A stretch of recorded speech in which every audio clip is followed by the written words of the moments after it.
Il y a 5 mois, après des centaines d'heures de travail, la commission d'enquête PEGA a remis ses recommandations tant à la Commission européenne qu'aux États membres. Et toujours prompte à agir dans le domaine de la sécurité intérieure, la Commission, selon ce Parlement en tout cas, peut-être pas selon elle, a le pouvoir d'agir. Lorsque la liberté de la presse, de réunion, d'expression, l'exercice des droits civils et politiques, lorsque la sécurité européenne sont menacées par des gouvernements européens et par des États tiers qui nous espionnent.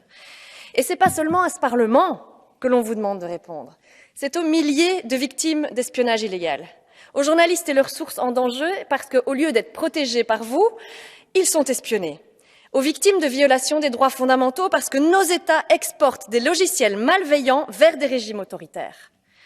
Depuis la fin de notre commission d'enquête, d'autres journalistes en exil, d'autres députés européens, d'autres fonctionnaires de la Commission européenne, d'autres diplomates ont été espionnés.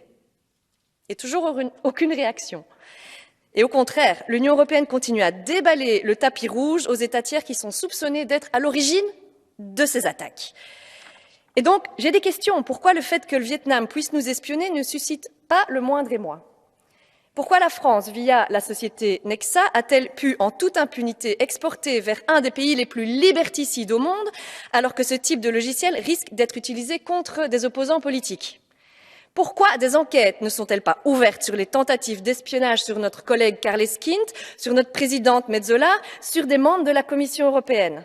Chers collègues, je pense que nous sommes en droit de nous demander si la Commission européenne joue délibérément avec la sécurité des Européens, qui sont aussi en droit de se demander pourquoi nos recommandations ne sont pas suivies.